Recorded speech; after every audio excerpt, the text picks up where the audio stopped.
International stadium Karachi champions trophy की मेज़बानी के लिए मुकम्मल तैयार है और इसका बाज़ाब्ता इफ्तिताह कल एक शानदार तकरीब के साथ किया जाएगा।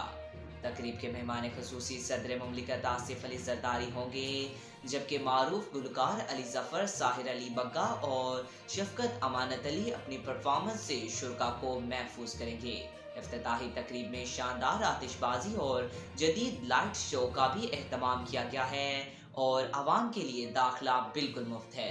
चेयरमैन पीसीबी मोहसिन नकवी के मुताबिक स्टेडियम की तामीर 28 सितंबर को शुरू हुई और 31 जनवरी को मुकम्मल हुई। इस दौरान पवालीन को मुकम्मल तौर पर गिराकर दोबारा तामीर किया गया।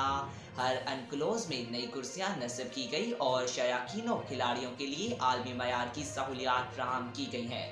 जदीद एलईडी लाइट्स, स्कोर स्क्रीन्स और हिफाजती ग्राल की तनसीब भी की गई है, जबकि शयाकीन के बेहतरीन नज़ारे के लिए जंगले हटा दिए गए हैं। वफाकी वजीर ने तामीराती काम में शामिल मजदूरों, FWO, नेस्पाक, कॉन्ट्रैक्टर्स और पीसीबी की टीम की मेहनत को सराहा, जिन्होंने इस मंसूबे को बरवक्त तकमील को यकीनी बनाया।